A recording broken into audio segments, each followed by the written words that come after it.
উপস্থিত সমবেত আমার সকল গৌর গোবিন্দ অনুরাগী কৃষ্ণ ভক্ত এবং ভক্তিমতী মায়েদের চরণে দূর হতে রইল কীর্তন জগতের অতি কনিষ্ঠা ভক্তিহীনা মাধুর্যহীনা প্রেম ভক্তিহীনা কীর্তন সম্প্রদায়ে অতি ক্ষুদ্র সম্প্রদায় সমাজশ্রীধরের ক্ষুদ্র সম্প্রদায় পক্ষ থেকে দূর হতে রইল শত সহস্র কোটি দণ্ডবত প্রণাম। হরিনাম কৃষ্ণ নাম গাইতে গিয়ে আপনারা আশীর্বাদ করবেন আমার অন্তরের জন্য এতটুকু অহংকারের না জন্য আমি প্রাণ ভরে যেন গৌর গোবিন্দের লীলা কথা আস্বাদন করতে পারি, যতদিন বাঁচব ওর নাম নিয়ে যেন বাঁচতে পারি, এইটুখানি আমার আশা, আর কিছু না। তাই বাবু বহুদিন পরে এখানে এসেছি ক্ষুদ্র সম্প্রদায় নিয়ে, যদি কোনো ভুল ত্রুটি হয় নিজ নিজ সন্তান জ্ঞানে ভাই বোন মনে করে আমাদেরকে ক্ষমা করে দেবেন। তবে আপনারা তো এখানে বহু বছর ধরে কীর্তন হচ্ছে, কীর্তন শুনতে শুনতে ভাগবতীয় কথা শুনতে শুনতে ভাগবত তো ভগবান, তার কথা শুনতে শুনতে আপনাদের গান পেকে গেছে, তাই না? আপনারা বহু লীলাই আস্বাদন করেছেন, হয়তো আমি এখন যে লীলাটা করবো সেটাও আস্বাদন করেছেন, কিন্তু এক একজনের মুখে এক এক রকম লীলা। ভগবানের লীলা তো সবই এক, অমৃত, অমৃত সাগর, যতই ডুব দিবে ততই পাবে, কিন্তু তার শেষ কোথায় আমরা কেউ জানি না, যেমন। তবে আজ মনে বড় আশা নিয়ে এসেছি, যেহেতু মায়ের কাছে এসেছি, আমার মনে বাসনা হচ্ছে যে মায়ের একটি লীলা গাইব, আস্বাদন করব। নিধুবনে কৃষ্ণ কালী। ভগবান কেন কৃষ্ণচন্দ্র, কৃষ্ণ থেকে কালী হলেন, আবার কালী থেকে কৃষ্ণ হলেন, তা লীলা আমরা আজকে আস্বাদন করব। বিষয়বস্তু ও দেখো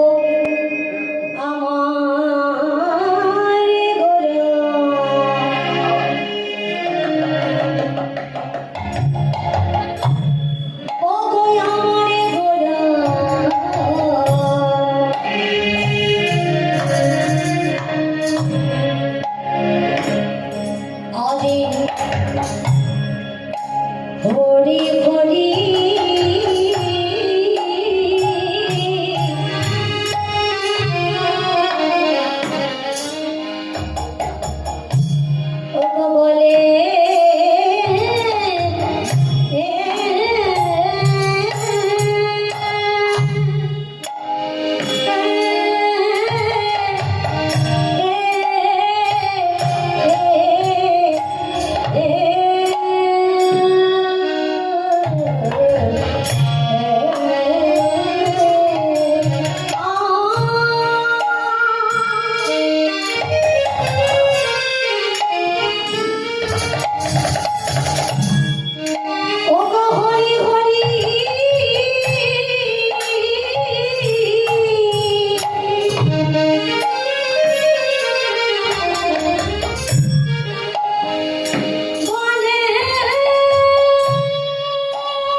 শ্রীধাম নবদ্বীপ। জয় সচিনন্দন জয় গৌরহরি, কৃষ্ণ প্রিয়ার প্রাণনাথ নদিয়া বিহারী। নবদ্বীপ বিহারী, নবদ্বীপ সুধাকর, নবদ্বীপ চন্দ্রিমা, রসরাজ ভাবামৃতা কলিযুগ পাবন অবতরী, প্রেমের পারাবার, প্রেমের পূর্ণতম অবতার নদিয়া বিহারী আমার গৌরাঙ্গ সুন্দর।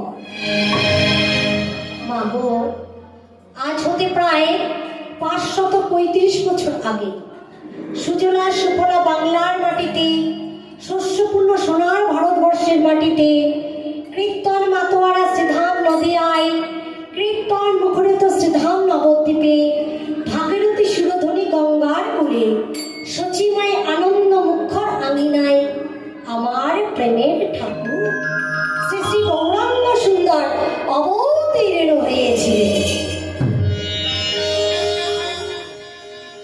বাবা, আমার গৌরাঙ্গ মহাপ্রভু নদিয়া নবদ্বীপে থেকে আসবেন বলে মহাজনগণ প্রণাম করলেন। কেন প্রণাম করলেন? শাস্ত্রে বললেন, পৃথিবীতে আছে যত নগরাদি গ্রাম, সর্বত্র প্রচারবে মম এই হরিনাম। কে? আমার গৌরাঙ্গ মহাপ্রভু এসে হরিনাম প্রচার করেছে। তাই মহাপ্রভু আসবে থেকে প্ল্যাটফর্মটা আগে থেকেই তৈরি হয়ে রয়েছে। এগো বাবা, ট্রেন যদি দাঁড়ায় আগে থেকে প্ল্যাটফর্ম তৈরি না হলে কি ট্রেন দাঁড়াবে? কি গো, ট্রেন তো দাঁড়াবে না। তাই আমার গৌরাঙ্গ মহাপ্রভু আসবেন থেকে আগের থেকে প্ল্যাটফর্মটা তৈরি করে রেখেছি। কোন প্ল্যাটফর্ম? শ্রীধাম নবদ্বীপ। কারণ আমাদের মতে কলির জ্ঞানন্দ, কর্মন্দ, ভ্রমন্দ, মায়ানন্দ জীবকে হরিনাম প্রেম দিয়ে বিতরণ করবেন, উদ্ধার করবেন বলে। তাই বৈষ্ণব মহাজনগণ বলে উঠলেন কি, মহাপ্রভু যখন আবির্ভাব হলে সবাই আনন্দে গেয়ে উঠলেন। কি আনন্দে গেয়েছেন? আমাদের গরুর এলো রে,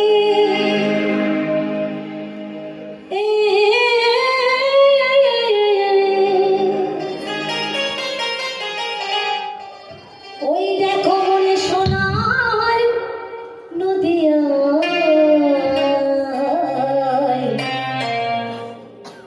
উলুধ্বনি শঙ্কের ধ্বনি। উলুধ্বনি শুনতে পাচ্ছি, শঙ্কের ধ্বনি শুনতে পাচ্ছি না। মন্দিরে গান গাইতে এসেছি, উলুধ্বনি হবে না, শঙ্কের ধ্বনি হবে না, এটা কখনো হতে পারে? প্রাণ ভরে উলুধ্বনি দেবে, প্রাণ ভরে জয়ের ধ্বনি দেবে। নিতাই গৌর হরি বল, হরি বল। উলুধ্বনি শঙ্কের ধ্বনি, শব্দ শোনা চাই আমাদের গৌরে হরে হরে হরে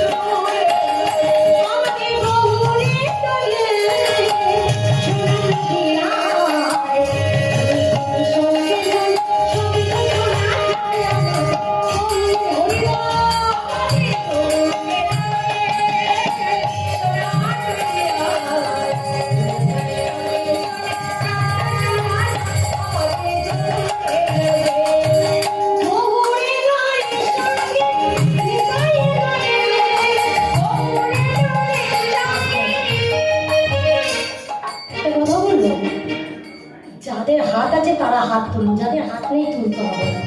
একটু করতালির মাধ্যমে আমার সঙ্গীতের চাওয়া করতে হবে না।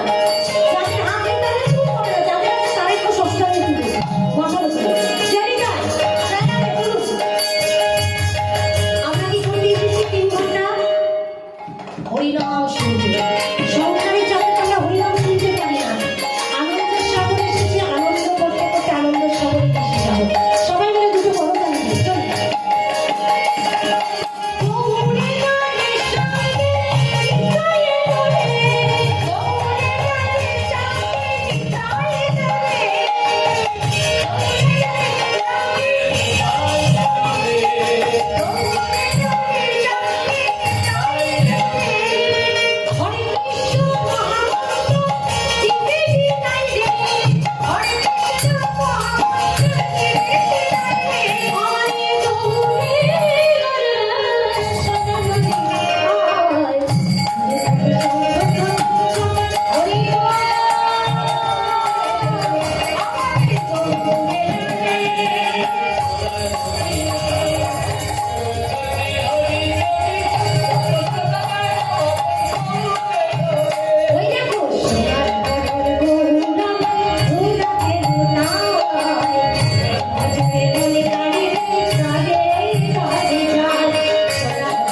আমরা অনেক জ্ঞান আছে, তার মধ্যে আমাদের জ্ঞান চৈতন্য নাই। কোনটা করা উচিত কোনটা করা উচিত নয় সেই জ্ঞানটাই আমাদের নাই। মহাপ্রভু এসেছেন এই কলিযুগে আমাদের মতন জীবকে উদ্ধার করবেন বলে। তার জন্য তাকে কি বলা হয়? ভগবান তো অনেক অবতার নিয়েছেন, বামন অবতার, মীন অবতার, নরসিংহ অবতার, এইভাবে ভগবানের 10টা অবতার পার হয়ে গেছে। 10টা অবতারের সঙ্গে আরো 2টো অবতার যুক্ত হয়েছে। কি কি? একটা হলো বৌদ্ধ অবতার আর একটা হলো মহাবীর অবতার। তাহলে যত যত অবতার পার হয়ে গেছে, এবার তো অবতার নয়, এবার হলেন অবতরী। কেন জানো মা? আমার গৌরাঙ্গ মহাপ্রভুকে কেউ যদি অবতার বলে, আমার গৌর হরিকে বড় ছোট করা হবে বাবা। তিনি অবতার নয়। আমাদের মতন পতিতা ব্রাহ্মণ চণ্ডাল উঁচু নিচু জাতিভেদ করেন নাই। মহাপ্রভু সকলকে সমান চোখে দেখে বুঝতে পেরেছেন সর্বং খলবিদং ব্রহ্ম। প্রত্যেকের ভেতরে আমাদের ব্রহ্ম আছে। যে একজন রাস্তার ভিখারি, গায়ে তার দুর্গন্ধ, তার ভেতরেও ব্রহ্ম আছে।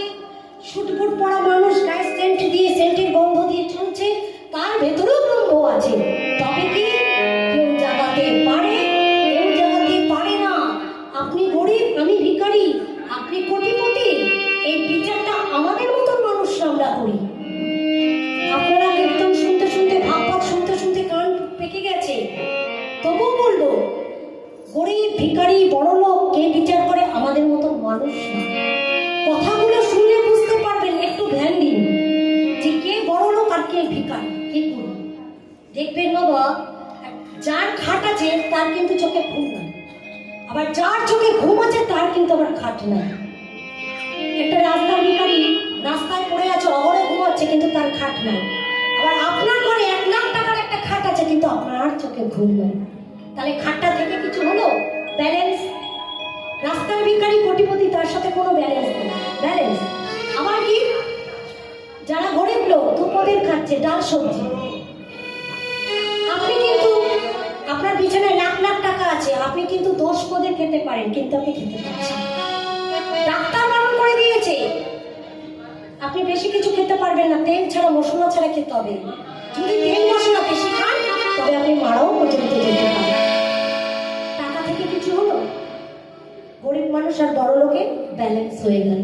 আবার কি দেখুন, যে জোন খাটে, পরের জমিতে দৌড়াতে দৌড়াতে টাইম, পরের কাছে কাজ করে টাইম দিতেই হবে। পরের জমিতে টাইমিং করতে করতে যাচ্ছে জোন কাটতে।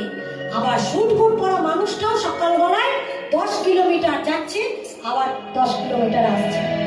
তাহলে যে শুটফুট পড়া মানুষ তাকেও দৌড়াতে হচ্ছে, যে গরিব মানুষ তাকেও দৌড়াতে হচ্ছে। ডাক্তার বলে দিয়েছে সকালবেলা উঠে হাঁটবেন, তাহলে অসুবিধা আছে। টাকা থেকে কোনো লাভ হলো? ব্যালেন্স। তাহলে কোনো আনন্দ করার কিছু নাই। হয়তো অনেকে ভাববেন আমার অনেক কোটি কোটি টাকা আছে, লাখ লাখ টাকা আছে, আনন্দ করার কিছু নাই। বাবা, কীর্তন আসরে বসে যদি অনুভব না থাকে, অনুভূতি না থাকে, কীর্তন শুনে কোনো লাভ নেই। অনুভূতি করতে হবে, কোথাও থেকে কর্ণ দিয়ে শুনে হৃদয়ঙ্গম করতে হবে, তবে কীর্তন শোনা সার্থক হবে। কিছু সময় বসলাম, চলে গেলাম, কীর্তনটাকে শোনার মতো শুনতে হবে। নামের একটা ক্রিয়া আছে, নাম যদি করার মতন করা যায় তার ক্রিয়া কিন্তু অবশ্যই আছে। যারা দাঁড়িয়ে আছেন তারা ভাবছেন একটু শুনে যাই, চলে যাও, কিন্তু না। নামের অনেক ক্রিয়া আছে, তার অনেক প্রমাণ আছে। একটা বাচ্চা ছেলে সে যদি আগুনে হাত দেয়, আগুন কিন্তু থেমে থাকবে না, থাকবে না? আগুন থেমে থাকবে, আগুন পড়বে না। ও বাচ্চা শিশু, ওর হাতটা আমি পুড়িয়ে দেব, আগুন কিন্তু ওর হাতটা পুড়িয়ে দেবে। আমার বন্ধু বান্ধবী ভালোবেসে আমার একটু বিষ মাখিয়ে খাইয়ে দিল, তার প্রমাণ তো দেখলেন। অভয়াকাণ্ড নিয়ে কি হলো? বন্ধু বান্ধব, বন্ধু করো, দেখে শুনে বন্ধু করো। এমন বন্ধু করো না শেষ পর্যন্ত জীবনটাই না তোমার চলে যায়। অভয়ের কাণ্ডে এখনো আমরা তার মীমাংসা খুঁজে পেলাম না। কিভাবে চলে গেল অকালে মেয়েটা প্রাণ হারায়। কাদের জন্য? বন্ধুদের জন্য, বান্ধবীর জন্য। বন্ধু বান্ধব করো না, করো তো দেখে করো।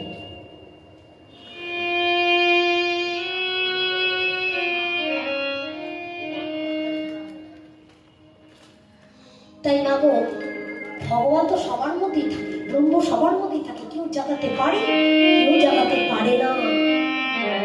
নাম শোনার মতো শুনতে হবে। আপনারা যে আসনটায় বসেছেন রাজা পরীক্ষিত, নববিধার ভক্তির মধ্যে শ্রেষ্ঠ হলো শ্রবণম। আগে শুনো পরে গাও। আপনারা শুনছেন, আবার হয়তো মায়ের মন্দিরে এসেছে কিছু দান করে যাবেন। কৃপাটা কাদের হচ্ছে বেশি? আমরা কীর্তন গাইতে এসেছি, আমরা কম বেশি কিছু নিয়ে যাবো, কমিটি আমাদের জন্য টাকা রেডি করছে। গান শেষ হলেই আমরা বলবো, কীর্তন শেষ হলেই বলবো কমিটির কাছে গিয়ে হাত পাতবো, আমাদের তাড়াতাড়ি বিদায় করুন, বাড়ি যাবে, আমি বাড়ি যাবো। তাহলে কৃপাটা কাদের বেশি? আপনারা শুনছেন আবার দান করে যাচ্ছেন আপনাদের। তার জন্য নববিধার ভক্তির মধ্যে বলেছেন শ্রবণ।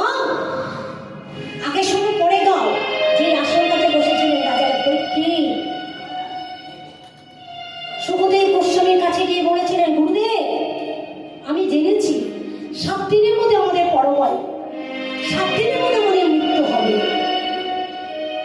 7 দিন বলতে গেলে কোন 7 দিন? না, রবি সোম মঙ্গল বুধ বৃহস্পতি শুক্র শনি, এই 7 দিন নয়, ভাবনা চিন্তা ব্যাপার আছে। কোন 7 দিন? 365 দিনের মধ্যে যে 7 দিন পড়বে, সোম মঙ্গল বুধ বৃহস্পতি শুক্র শনি রবি, এই 7টা দিনের মধ্যে যে দেখো রাখবে, যে মারা যাবে 7 দিনের মধ্যেই যাবে। কেউ সোমবারে মারা যাবে, কেউ মঙ্গলবারে মারা যাবে, কেউ বুধবারে মারা যাবে। আবার এই যে দিনগুলো গণনা করেছে, তারও একটা অনেক ভাবনা চিন্তা করে গণনা করেছে। পড়ে যাই একটু, সময় যখন আছে। বলছে, রবি যদি থাকতে চাস তবে সমঝে চল। যদি থাকতে চাস মানে রবি, যদি রবি তো সমঝে চল। রোববারের পর কি বার? সোমবার, তাই সমঝে চল। আর যদি সমঝে চলিস, মঙ্গল তো এমনি হবে, তাই মঙ্গলবার। আর যদি মঙ্গল হয়, বোধ বুদ্ধি এমনি খুলে যাবে, তাই মঙ্গলবারের পর বুধবার। আর বোধ বুদ্ধি খুলে গেলে তো মানি এমনি ঘরে আসবে। কি গো, মানি তো এমনি ঘরে আসবে, লক্ষ্যে এমনি ঘরে আসবে, বুদ্ধিটা যদি ঠিকঠাক কাজ করে, তাই না? বুদ্ধি যদি ঠিক মতন কাজে লাগাতে পারো, টাকা দিয়ে টাকা আসে ঘরে, তাই মানি। তাই কি বার? বৃহস্পতিবার। আর বৃহস্পতি মানি যদি ঘরে আসে, সুখ তো তোমার এমনি চলে আসবে। ঘরে যদি টাকা থাকে, সুখ তো আহারে, সুখের বিচার করা যাবে না, মন্দির তাই কি বার? শুক্রবার। আর শুক্র যদি সহায় হয়, গুরু যদি সহায় হয়, তারপরের দিন এই ফুল মালা বেলপাতা তুলসী ধূপা মোমবাতি নিয়ে বড় ঠাকুরের মন্দিরে গিয়ে পুজো দিতে হবে না। তখন কি হবে? তোমার শনির দশা কেটে যাবে, শনির দশা কেটে যাবে, শনির দশা কেটে যাবে, শনির দশা কেটে যাবে।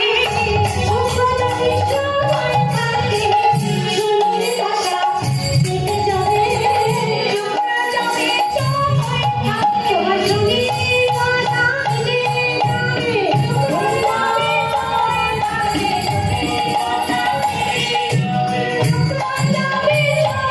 থাকে, শনির দশা তাহলে 7 দিনের মধ্যে আমাদের সকলের পরমায়ু। আপনারা বলবে, কি গো 7 দিন চলে গেল, কই শুনেছি? যদি কোনোদিন আমার কীর্তন গাইতে আসি, যদি মায়ের কৃপা আবার আসি, 7 দিনের মধ্যে হয়তো আপনিও বললেন না, আমিও বললাম না, তখন তো আমাকে এসে গলাটা চিপে, কি গো সমাজটি, তুমি তো বলেছিলে 7 দিনের মধ্যে আমাদের মৃত্যু, তুমিও বললে না, আমরাও বললাম না। তবে ভেঙে বুঝিয়ে দিলাম, এই 7 দিন নয়, 365 দিনের মধ্যে যে 7 দিন পড়বে, একটা দিন আমাদের চলে যেতে। তাই রাজা পরীক্ষিত গিয়ে সুখদেব গোস্বামীর কাছে গিয়ে বললেন, গুরুদেব 7 দিনের মধ্যে আমাদের মৃত্যু। পরমায়ু 7 দিন। সুখদেব গোস্বামী ওই যে কি করে জানলেন? বিমানা করতে গিয়েছিলেন, শিকার করতে গিয়ে এত জল পিপাসায় পেয়েছিল, শ্রমিক মুনির আশ্রমে গিয়ে শ্রমিক মুনিকে বলেছিল, মুনিবর আমায় একটু জল দাও। শ্রমিক মুনি এত ধ্যানগ্রস্ত ছিলেন, রাজা পরীক্ষিতের কথাটা তার কর্ণপাত হলো না। বারংবার বলা সত্ত্বেও যখন সাড়া নিল না, কিছুটা দূরে একটা মৃত সর্প পড়েছিল, ওই মৃত সর্পটা এনে রাজা পরীক্ষিত কি করলেন, শ্রমিক মুনির গলায় ঝুলিয়ে দিয়ে চলে গেলেন। নিতাই গৌর হরি। যেই চলে গেলেন কিছুক্ষণ পরে শ্রমিক মুনির পুত্র প্রিঙ্কি এসে দেখছে পিতার গলায় মৃত সর্প ঝুলছে। এখন ছেলে দেখে রেগে গেছে, বাবার গলায় মৃত সর্প ঝুলছে। কে কে গো, কে কে ওর সর্বনাশটা করলে? কে গো, কে তুমি এই সর্বনাশটা করে গেলে? এমন এমন আমার বাবার গলায় পিতার গলায় কে মৃত সর্প ঝুলিয়ে দিয়ে গেলে? সঙ্গে সঙ্গে শ্রীঙ্গি অভিশাপ দিলে, শোনো, যে এমন কাজটা করেছো, যে এই সর্বনাশটা করেছো, তাকে আমি অভিশাপ দিলাম, 7 দিনের মধ্যে তোমার তক্ষক দংশনে মৃত্যু হবে হবে হবে। সঙ্গে সঙ্গে শ্রমিক মুনির যেই না ধ্যান ভঙ্গ হল, শ্রীঙ্গি বললেন, পিতা পিতা, আপনার গলায় যে মৃত সর্প ঝুলিয়ে দিয়েছে আমি তাকে অভিশাপ দিয়েছি। কি অভিশাপ? 7 দিনের মধ্যে তার তক্ষক দংশনে মৃত্যু হবে। শ্রীঙ্গি, এটা তুমি কি করছো? আমার গলায় কেন মৃত সর্পটা ঝুলিয়ে দিল সে বিচারটা কি তুমি করেছো? কেন এই কাজটা করেছো? বলে, না, আমি তো বুঝতে পারি নাই। তবে তুমি এই অভিশাপ নিলে কেন? অভিশাপ ফিরিয়ে নাও। তা আমি তো আত্ম পারবো না। তুমি যদি কাউকে বাঁচাতেই না পারো, মারার অধিকার তোমায় কে দিয়েছে? তুমি তো মারতে পারো না কাউকে। সঙ্গে সঙ্গে শ্রমিক মুনি কি করলেন, তার এক শিষ্যকে দিয়ে একটা সংবাদপত্র লিখে রাজা পরীক্ষিতের দরবারে পাঠিয়ে দিলেন। রাজা পরীক্ষিত, 7 দিনের মধ্যে তোমার তক্ষক দংশনে মৃত্যু। এই 7টা দিন তুমি অবহেলায় কাটিয়ে,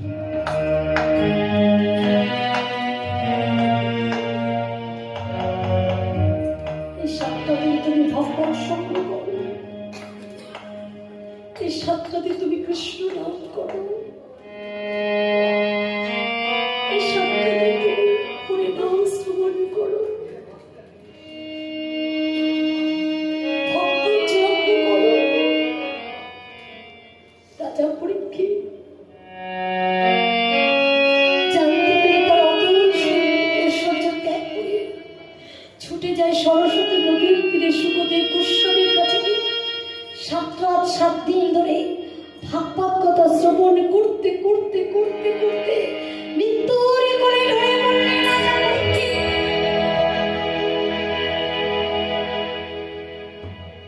একবার ভেবে দেখো,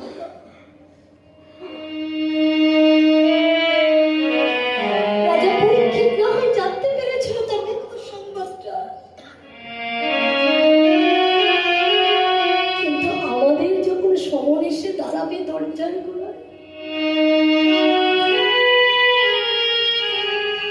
যখন এসে সময় দাঁড়াবে, তখন আমাদেরকে জানাইয়ে দেবে, আমার মরণের দিন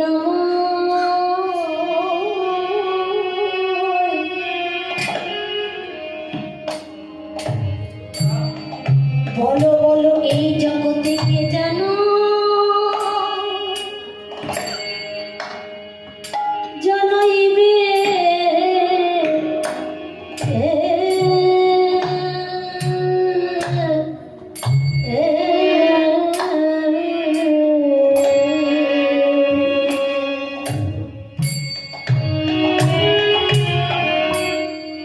আমার মরণে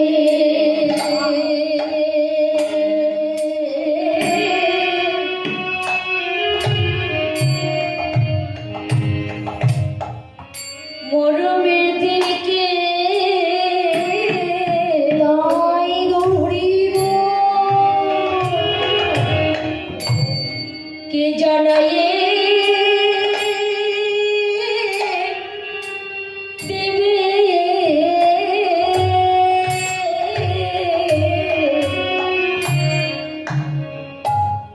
যেদিনে প্রাণ পাখি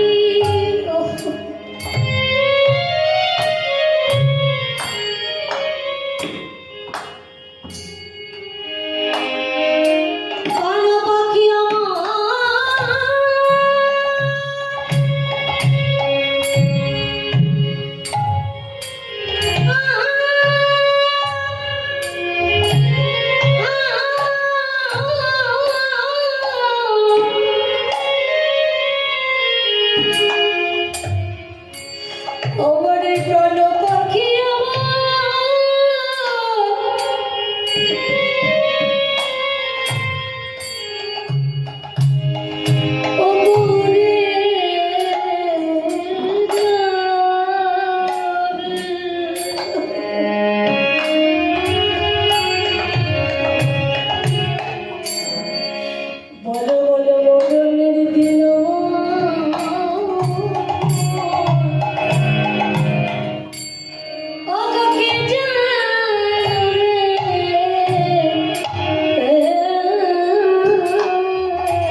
গতির অন্যথা।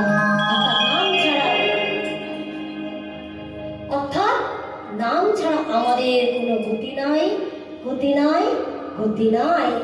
তাই চলো সবাই মিলে যখন এসেছি একটু প্রাণ ভরে হরিনাম তো গাইতেই পারি। হেলায় বা শ্রদ্ধায় যেবা নাম লয়, দিনে দিনে কৃষ্ণ প্রেম ভক্তি তার হয় উপজয়।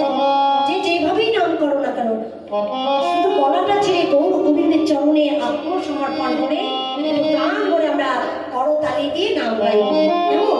চলো সবাই মিলে একটু, হয়তো বলতে পারেন সমাজের কি হয়েছে, মাঝে মাঝে হাত তুলতে বলছে, এটা একটা ব্যায়াম হয়ে যাবে। শরীরে তো আমরা এখন নাড়াচাড়া করতে পারি না, সব মেশিন বেরিয়ে গেছে, মশলা করার মেশিন, যন্ত্রণা মেশিন, বা রুটি মেশিনও বেরিয়ে গেছে। তাহলে মাঝে মাঝে তো একটু শরীরটা নাড়াতে হবে, ব্যায়াম করতে হবে। চলো হাত দুটো তুলে দাও সবাই মিলে, চলো হাত তুলো, হাত তুলো, পেট থেকে এসে হাত না তুললে হবে না, তোলো তোলো তোলো। কিসের লজ্জা? হাত তুলতে লজ্জা হচ্ছে? হচ্ছে না তো?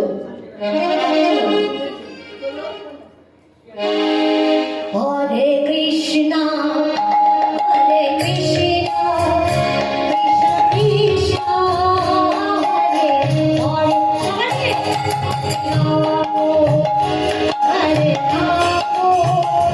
রাম রাম হরে হরে, হরে কৃষ্ণ হরে কৃষ্ণ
ভক্তদের নিয়ে হরিনাম গাইতে গাইতে যাচ্ছে, দেখছি অনেক রাত হয়ে গেছে, রাত একটু হবে কারণ লীলাটা যে রাত্রের লীলা। হ্যাঁ, তা দেখছি ভক্তদের নিয়ে যখন নাম করতে করতে যাচ্ছে দেখছি অনেক রাত হয়ে গেছে, তাই বলছে কি সত্য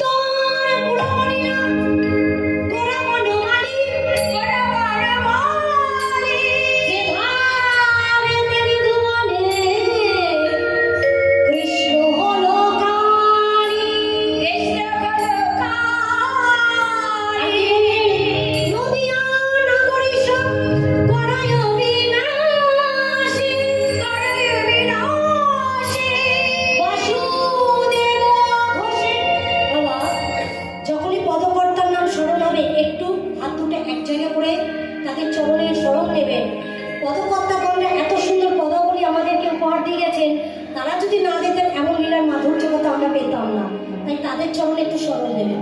তাই কি বলে বাসুদেব ঘোষে কহে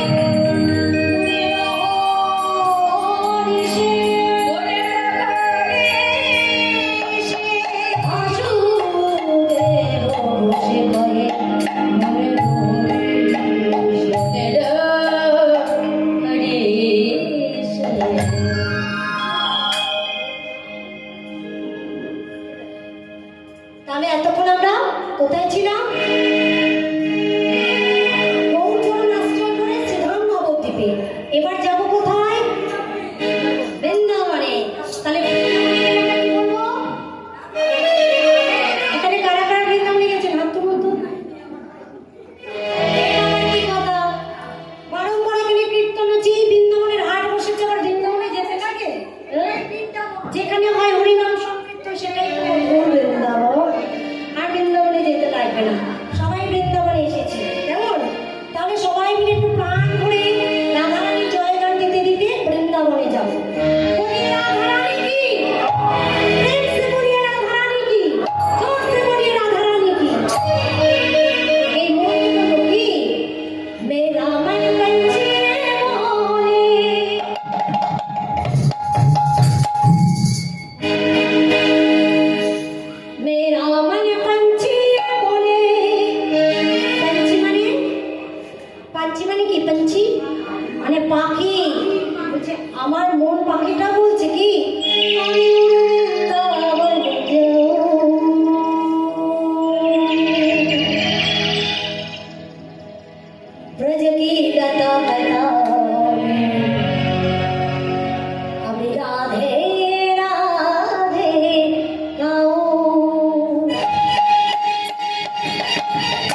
জন্য আমাদের পাথর ধারণ করতে হয়, কিন্তু তা না, কোনো অ্যাস্ট্রোলজারের কাছে যেতে হবে না। আমাদের অপরাধ নেবে না। কেউ যদি অ্যাস্ট্রোলজার থাকে তো বলবে তো দেখো আমার পেটের ভাত মারছে। সত্যি কথা বলছি, 7 দিন যদি রাধা নাম করেন, ভগবানের নাম করেন, হাতে তালি দিয়ে প্রাণ খুলে, তাহলে কি হবে? হাতের যত খারাপ রেখা আছে সব দূর হয়ে ভালো রেখা আসবে। পাথর ধারণ করতে হবে। আর যারা হাতে তালি না দিয়ে রাধা নাম না করবে, কি হবে? আমাদের দেহের মধ্যে অনেক পাপ পাখি আছে।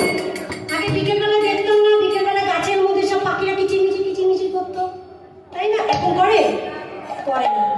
ওই গাছের নিচে দাঁড়িয়ে যখন পাখিরা কিচিরমিচির করতো, হাতে তালি দিলে কি হতো? পাখিগুলো উড়ে গিয়ে আরেকটা ডালে গিয়ে বসতো। ঠিক তেমনি আমাদের দেহের মধ্যে অনেক পাখ পাখি আছে। সেই পাখ পাখিগুলোকে যদি দূর করতে হয়, হাতে তালি দিতে হবে, রাধা নাম করতে হবে, তার দিয়ে। আর যে হাতে তালি না দিয়ে রাধা নাম না করবে, এই দেহের মধ্যে যত পাখ পাখি আছে, যে তালি না দেবে, সব উড়ে গিয়ে তার গায়ে গিয়ে বসবে। কি করবে? চলো, তালি দাও। চিন্তা পালকি আছে, তুই কি মাস্টারে?